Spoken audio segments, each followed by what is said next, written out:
Hello everyone, আসসালামু আলাইকুম। সবাই কেমন আছেন? আমি আরিফ হোসেন। আমার নতুন আরেকটি ভিডিওতে আপনাদের সকলকে স্বাগতম। আজকে আমি যে বিষয়টা নিয়ে কথা বলবো, আপনারা আহ, আমাকে ইতিমধ্যে অনেক প্রশ্ন করে ফেলছেন, যে আবার আপনারা শুনতেছেন অনেকের কাছ থেকে বা বিভিন্ন নিউজে বা বিভিন্ন ভিডিও থেকে যে 1 তারিখে বাংলাদেশিদের জন্য ভিসা ওপেন হতে যাচ্ছে।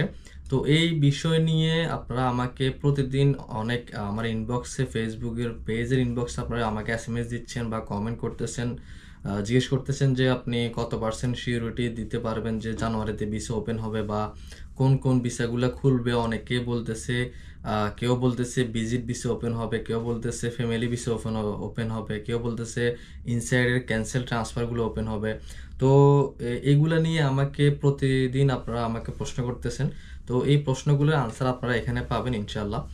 তো প্রথমে আপনাদেরকে বলি যে অনেকেই বলুক আর যেই বলুক, কেউ কখনো বলতে পারবে না বাংলাদেশিদের কোন কোন ভিসাটা চালু হবে বা কোন ভিসাটা জানুয়ারি থেকে চালু হবে, এটা কেউ বলতে পারবে না। এটা যে আপনি এখানে যদি ট্রাফিং সেন্টার থাকুক বা ট্রাভেল এজেন্সি থাকুক, কেউ কখনো বলতে পারবে না যে ভিজিট ভিসা চালু হবে নাকি ফ্যামিলি ভিসা চালু হবে নাকি হাই প্রফেশন ভিসাগুলো চালু হবে নাকি ইনসাইডের ট্রান্সফারটা চালু হবে। এটা কখনো বলতে পারবে না। দেখেন, যখন আপডেট আসবে বা কি ভিসা চালু হচ্ছে বা হবে, হইতেছে, যখন হবে তখন আপনারা এমনিতেই জানতে পারবেন। অহেতুক মানুষদের এই কথাগুলো শুনে আপনারা আবার অনেকে জিজ্ঞেস করছেন যে বা আমরা এই ভিজিট ভিসায় লেনদেন করবে কিনা বা ফ্যামিলি ভিসার জন্য লেনদেন করবে কিনা, অমুক বলতেছে লেনদেন করতে ফ্যামিলি ভিসা চালু হবে। তো দেখেন, 1 তারিখ যখন আসবে বা জানুয়ারি মাস যখন আসবে, আপনারা জানেন সাধারণ ক্ষমা শেষ 31শে ডিসেম্বর। 31শে ডিসেম্বরের পরে যখন ভিসার আপডেট আসবে বা ভিসা ওপেন হয়েছে এরকম আমরা শুনবো, বা এর আগেও এটা আপডেট আসতে পারে। এই না যে 31শে ডিসেম্বরের পরেই আপডেট আসবে, এটা এর আগেও আপডেট আসতে পারে যে বাংলাদেশের জন্য এই ভিসাগুলো খোলা হয়েছে। আর আপনারা জানেন ইতিমধ্যে যে ভিসার ক্ষেত্রে, নতুন ভিসার ক্ষেত্রে কিন্তু অনেকগুলো নিয়ম পরিবর্তন আসতেছে।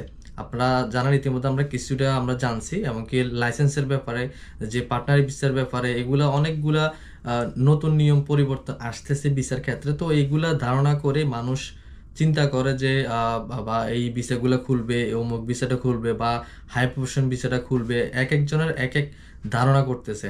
তো লাস্ট আমাদের যে রাষ্ট্রদূত এমনকি এখানে যে ইমিগ্রেশন অফিসারের যে সাক্ষাৎকার হয়েছে, এখানেও বলা হয়েছে যে বাংলাদেশের জন্য ভিসা সহজীকরণের চেষ্টা করবে বা সহজীকরণ করবে, এরকম করছে। তো এইগুলা ভিডিওগুলো আসলে বা নিউজ দেখে অনেকে ধারণা করতেছে, কেউ বলতেছে এই ভিসা খুলবে, কেউ বলতেছে এই ভিসা 50% খুলবে, কেউ বলতেছে 80%। তো আপনারা আমার থেকে জানতে চাচ্ছেন যে আমি কতটুকু জানি বা আমি কত পার্সেন্ট গ্যারান্টি দিয়ে বলবো আমার কথা শুনে আপনারা লেনদেন করে ফেলবেন। আমি বলবো, দেখেন, আমার কাছে কোনো গ্যারান্টি বলতে কিছু নাই। যখন ভিসা ওপেন হবে, কোন ভিসাটা ওপেন হয়েছে, আউটসাইড থেকে বলেন ইনসাইড থেকে বলেন, আমি আপনাদেরকে তখনই বলতে পারবো। তখন আমার কাছে যতটুকু সত্য নিউজ আসবে বা সত্য নিউজ আমি জানতে পারবো, তখন আপনাদেরকে আমি বলার চেষ্টা করবো। এর আগে কে কি বলছে, মানে এগুলা শুনে আমি আপনাদেরকে হয়তো বলতে পারবো না যে বা গ্যারান্টি দিতে পারবো না যে অমুক ভিসা খুলবে, আপনি লেনদেন করেন। তো এটা আমি পারবো না। তো আমি যখন আপডেট পাবো ইনশাল্লাহ ভিসা খুলবে বা কোন কোন ভিসাটা খুলবে, অবশ্যই আপনাদেরকে জানানোর চেষ্টা করব। তো সবাই দোয়া করবেন যেন ভিসা খুলে দেয়। আমার আশা হচ্ছে সবগুলি ভিসাই খুলে দেয়, ইনসাইডের যে ট্রান্সফারের সমস্যা আছে ওইটাও খুলে দেয়। তো এতটুকুই আশা করব, সবাই দোয়া করেন আর ভালো থাকবেন। আমার ভিডিওটা যদি ভালো লাগে অবশ্যই লাইক কমেন্ট শেয়ার করবেন। আসসালামু আলাইকুম, আল্লাহ হাফেজ।